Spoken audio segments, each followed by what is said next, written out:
आपके साथ मैं हूं मानसी जायसवाल। महाराष्ट्र में एक बार फिर से सियासी घमासान देखने को मिल रहा है। जी हाँ, दरअसल शरद पवार को लेकर के ये पूरा बवाल इस वक्त मचा हुआ है।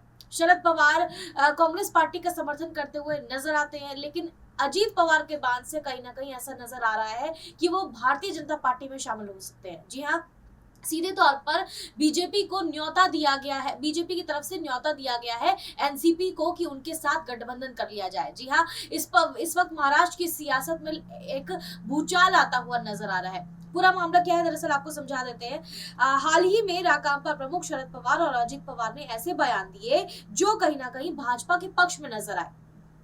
अडानी मामले में शरद पवार की टिप्पणी ने मीडिया का सबसे ज्यादा ध्यान खींचा। अडानी मामले में जिस तरीके से शरद पवार और अजीत पवार दोनों ने ही भारतीय जनता पार्टी का समर्थन किया और कहा कि अडानी मामले से ज्यादा अभी जरूरी है कि महंगाई और बेरोजगारी का मुद्दा उठाना, यानी कि कांग्रेस को एक तरीके से दरकिनार करती हुई शरद पवार और अजीत पवार का ये बयान नजर आया। तो कहीं ना कहीं ये अटकलें जो है वो तेज होती हुई नजर आती है कि कहीं शरद पवार और अजीत पवार भारतीय जनता पार्टी में तो शामिल नहीं होने वाले हैं, कहीं एनसीपी के साथ गठबंधन करने की फिराक में इस वक्त जो है वो नजर तो नहीं आ रहे हैं भारतीय जनता पार्टी। ये तमाम अटकलें जो है इस वक्त कांग्रेस पार्टी की मुश्किलें बढ़ाती हुई नजर आ रही हैं। जैसा कि हमने बताया आपको कि अडानी मामले को लेकर के शरद पवार ने कहीं ना कहीं भारतीय जनता पार्टी का पक्ष रखा, तो ऐसे में ये अटकलें तेज हो गई है कि एनसीपी प्रमुख शरद पवार ने अडानी का समर्थन क्यों किया। दूसरी तरफ अजीत पवार अब तक प्रधानमंत्री नरेंद्र मोदी की चुनावी जीत और डिग्री विवाद को लेकर कांग्रेस, शिवसेना, उद्धव बाला साहब के रूप से उलट बयान दे चुके हैं।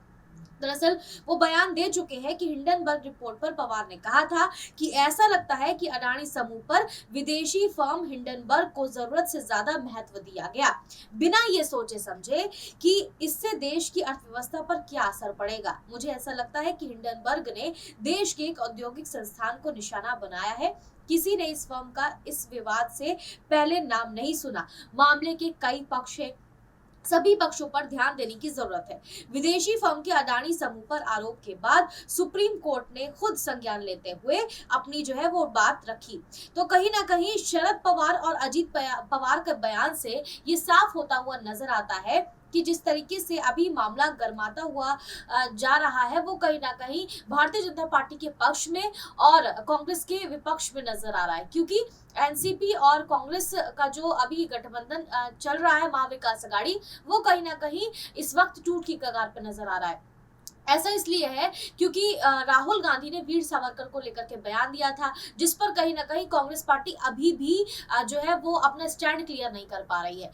दरअसल वायनाड में जब राहुल गांधी पहुंचे थे तो उन्होंने वीर सावरकर को लेकर के बयान दिया था और पोस्टर भी एक नजर आए कई, जिसमें उन्होंने ये लिखा हुआ था कि मैं राहुल गांधी हूँ, वीर सावरकर नहीं हूँ जो माफी मांग करके भाग जाऊं। ये बात पोस्टर्स में लिखी गई थी।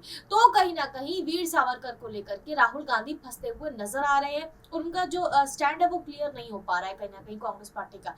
इसी मसले पर अब अडानी मुद्दे पर जिस तरीके से शरद पवार ने समर्थन किया है जो है भारतीय जनता पार्टी का, कहीं ना कहीं पक्ष में नजर आ रहे हैं उनके बयान, तो ये अटकलें अब इस वक्त तेज होती हुई नजर आ रही है कि क्या महाराष्ट्र में महाविकास अघाड़ी गठबंधन जो है वो टूट की कगार में है। क्या शरद पवार और अजित पवार भारतीय जनता पार्टी में शामिल हो जाएंगे? एनसीपी और बीजेपी का इस वक्त महागठबंधन होने वाला है? इसी सवाल के साथ हम आपको छोड़े जा रहे हैं। आप अपनी राय हमें कमेंट बॉक्स में दे सकते हैं। देश और दुनिया की तमाम बड़ी खबरों के लिए देखते रहिए नेक्स्ट 9 न्यूज।